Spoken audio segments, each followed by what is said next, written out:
नमस्कार दर्शकों। आज सुनते हैं एक ऐसी कहानी जो शायद ही आपने पहले सुनी हो। कहानी सुनाने से पहले आपसे निवेदन है, कृपया हमारे चैनल को सब्सक्राइब करें। कहानी का नाम है भैंस की मौत। एक दार्शनिक अपने एक शिष्य के साथ कहीं से गुजर रहे थे। चलते चलते वे एक खेत के पास पहुंचे। खेत अच्छी जगह स्थित था, लेकिन उसकी हालत देखकर लगता था मानो उसका मालिक उस पर जरा भी ध्यान नहीं देता है। खैर, दोनों को प्यास लगी थी, सो वे खेत के बीचों बीच बने एक टूटे फूटे घर के सामने पहुंचे और दरवाजा खटखटाया। अंदर से एक आदमी निकला। उसके साथ उसकी पत्नी और 3 बच्चे भी थे। सभी फटे पुराने कपड़े पहने हुए थे। दार्शनिक ने कहा, श्रीमान, क्या हमें पानी मिल सकता है? बड़ी प्यास लगी है। आदमी ने उन्हें पानी का जग थमाते हुए कहा, जरूर, पीजिए। दार्शनिक ने कहा, मैं देख रहा हूं कि आपका खेत इतना बड़ा है, पर इसमें कोई फसल नहीं बोई गई और ना ही यहां फलों के वृक्ष दिखाई दे रहे हैं। तो आखिर आप लोगों का गुजारा कैसे चलता है? दार्शनिक ने प्रश्न किया। जी, हमारे पास एक भैंस है, वो काफी दूध देती है। उसे पास के गांव में बेचकर कुछ पैसे मिल जाते हैं और बचे हुए दूध का सेवन करके हमारा गुजारा चल जाता है, आदमी ने समझाया। दार्शनिक और शिष्य आगे बढ़ने को हुए, तभी आदमी बोला कि शाम काफी हो गई है, आप लोग चाहें तो आज रात यहीं रुक जाएं। दार्शनिक और उनका शिष्य दोनों रुकने को तैयार हो गए। आधी रात के करीब जब सभी गहरी नींद में सो रहे थे, तभी दार्शनिक ने शिष्य को उठाया और कहा, चलो, हमें अभी यहाँ से चलना है और चलने से पहले हम उस आदमी की भैंस को जंगल में भगा देंगे। शिष्य को अपने गुरु की बात पर यकीन नहीं हो रहा था, पर वो उनकी बात काट भी नहीं सकता था। दोनों भैंस को भगाकर रातों रात गायब हो गए।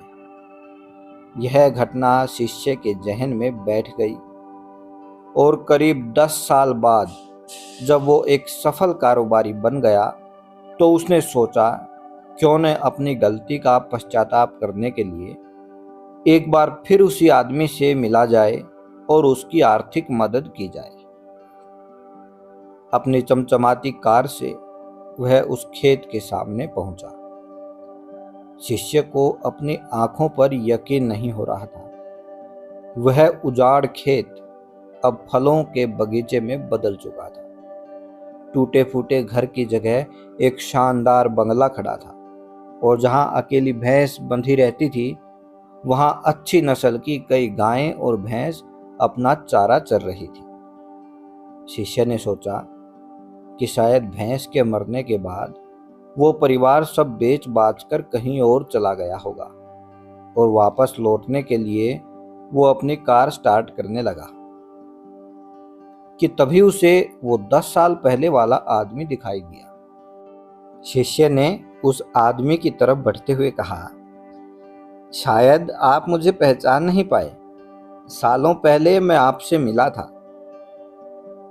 उस व्यक्ति ने शिष्य की तरफ देखकर कहा, नहीं नहीं, ऐसा नहीं है, मुझे बहुत अच्छी तरह याद है।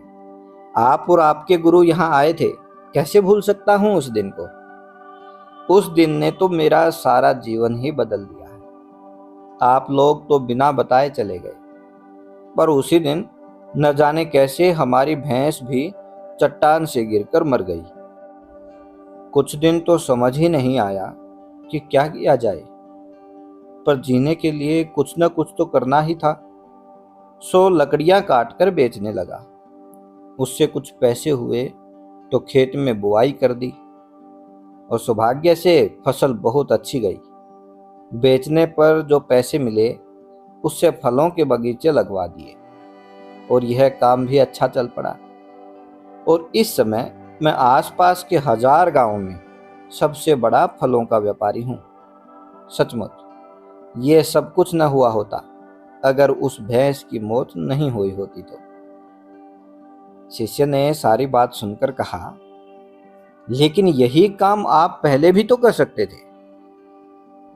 आदमी बोला, बिल्कुल कर सकता था, पर तब जिंदगी बिना उतनी मेहनत के आराम से चल रही थी।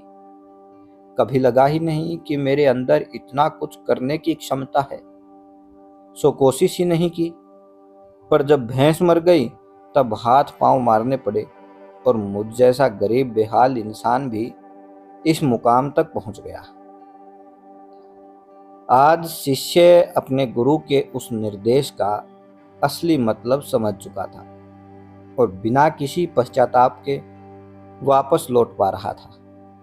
प्यारे दर्शकों, कई बार हम परिस्थितियों के इतने आदी हो जाते हैं कि बस उसी में जीना सीख लेते हैं। फिर चाहे परिस्थितियां बुरी ही क्यों ना हो, हम अपने काम से नफरत करते हैं, पर फिर भी उसे पकड़े पकड़े जिंदगी बिता देते हैं। तो कई बार हम बस इसलिए नए काम करने के बारे में नहीं सोचते क्योंकि हमारा मौजूदा काम दाल रोटी भर का खर्चा निकाल देता है।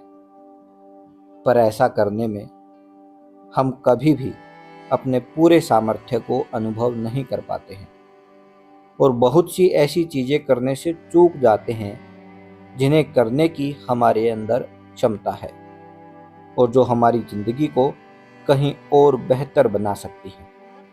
सोचिए, कहीं हमारी ज़िंदगी में भी तो कोई ऐसी भैंस नहीं है जो हमें एक बेहतर ज़िंदगी जीने से रोक रही हो। कहीं ऐसा तो नहीं कि हमें लग रहा है कि हम उस भैंस को बांध कर रखा है, जबकि असलियत में उस भैंस ने हमें बांध रखा है। और अगर हमें लगे कि ऐसा है तो आगे बढ़ना चाहिए। हिम्मत कीजिए, अपनी रस्सी को काटिए, आज़ाद होइए। हमारे पास खोने के लिए बहुत थोड़ा है, पर पाने के लिए पूरा जहान है। प्यारे दर्शकों, आज की कहानी कैसी थी हमें कमेंट बॉक्स में ज़रूर बताएं। इस वीडियो को शेयर करें, लाइक करें और हमारे चैनल को सब्सक्राइब करें। पूरी कहानी सुनने के लिए